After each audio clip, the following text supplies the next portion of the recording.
रात के 2 बज रहे थे, लेकिन आसमान इतना रोशन था कि रॉकी माउंटेन्स के गोल्ड माइनर्स अपनी नींद से उठ गए। उन्हें लगा कि सुबह हो गई है और वो अपना ब्रेकफास्ट बनाने लगे। लेकिन ये कोई आम सुबह नहीं थी। उसी दिन लंदन के पास एक इंग्लिश एस्ट्रोनॉमर रिचर्ड कैरिंगटन अपने टेलीस्कोप से सन को ऑब्जर्व कर रहे थे। अचानक उन्होंने सूरज की सतह पर एक अंधा कर देने वाला व्हाइट लाइट फ्लेयर देखा। यह इंसानी इतिहास में पहली बार था जब किसी ने सोलर फ्लेयर को अपनी आंखों से देखा था। लेकिन असली तबाही अगले दिन शुरू हुई। पूरी दुनिया के टेलीग्राफ नेटवर्क्स पगला गए। ऑपरेटर्स को अपनी ही मशीन से जोरदार इलेक्ट्रिक शॉक्स लगने लगे। कुछ टेलीग्राफ पेपर्स में आग लग गई।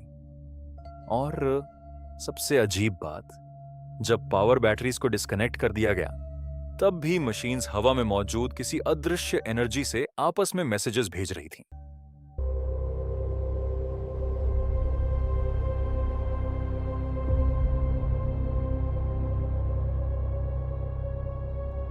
(1859) की उस खौफनाक रात को समझने के लिए हमें स्पेस के गहरे विज्ञान में जाना होगा।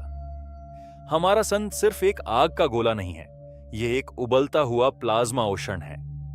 इसके अंदर बहुत ही इंटेंस मैग्नेटिक फील्ड्स लगातार आपस में टकराती हैं और टूटती हैं। जब ये मैग्नेटिक फील्ड्स टूटती हैं तो एक भयानक विस्फोट होता है जिसे सोलर फ्लेयर कहते हैं। लेकिन सबसे डेंजरस खतरा फ्लेयर नहीं, बल्कि उसके पीछे आने वाला कोरोनल मास इजेक्शन या CME होता है। CME असल में सूरज का एक पीस है, अरबों टन मैग्नेटाइज्ड प्लाज्मा जो लाखों किलोमीटर प्रति घंटे की रफ्तार से स्पेस में फेंका जाता है। आमतौर पर अर्थ की अपनी एक ढाल है जिसे मैग्नेटोस्फीयर कहते हैं। यह हमें सूरज के इन हमलों से बचाती है। लेकिन जब एक विशाल CME सीधे अर्थ से टकराता है तो हमारी मैग्नेटोस्फीयर कॉन्ट्रैक्ट हो जाती है और कांपने लगती है। इस घटना को जियोमैग्नेटिक स्टॉर्म कहते हैं। फिजिक्स के फैराडेज लॉ ऑफ इंडक्शन के अनुसार जब भी मैग्नेटिक फील्ड तेजी से बदलती है तो वह धरती पर मौजूद लंबे कंडक्टर्स जैसे तार में एक मैसिव इलेक्ट्रिक करंट पैदा कर देती है। 1859 में टेलीग्राफ वायर्स के जलने का यही वैज्ञानिक कारण था।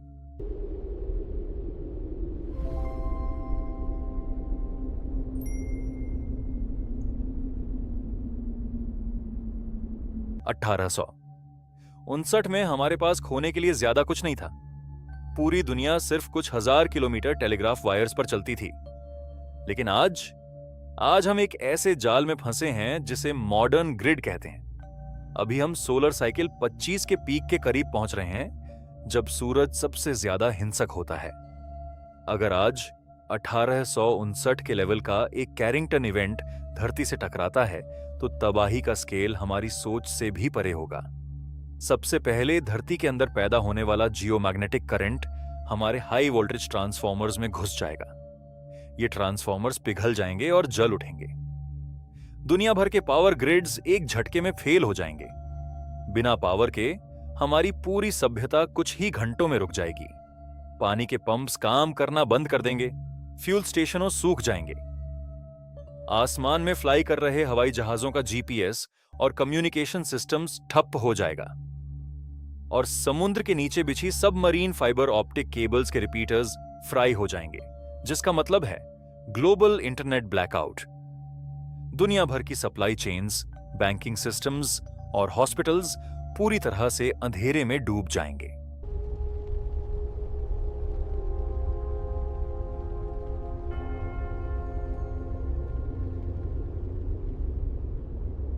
यह कोई साइंस फिक्शन नहीं है। 1989 में एक बहुत छोटे सोलर स्टॉर्म ने कनाडा के क्वेबेक शहर का पावर ग्रिड मात्र 90 सेकंड में बर्न कर दिया था और 60 लाख लोग अंधेरे में डूब गए थे। आज हमारे पास स्पेस वेदर फोरकास्टिंग सैटेलाइट्स हैं जो 24 घंटे सातों दिन सूरज पर नजर रखती हैं। अगर कोई नया कैरिंगटन इवेंट हमारी तरफ आता है तो हमारे पास तैयारी करने के लिए मुश्किल से 12 से 24 घंटे का समय होगा। पूरी दुनिया के इंजीनियर्स को एक साथ पूरे पावर ग्रिड को बंद करना होगा ताकि उसे जलने से बचाया जा सके। क्या दुनिया की सरकारें उस 24 घंटे की वार्निंग पर एक साथ काम कर पाएंगी?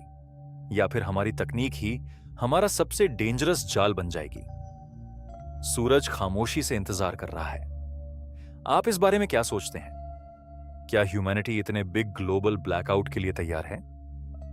कमेंट्स में अपना ओपिनियन शेयर करें और दुनिया के ऐसे ही रहस्यों और खतरों को समझने के लिए नेक्सम को सब्सक्राइब करें। Stay curious, stay aware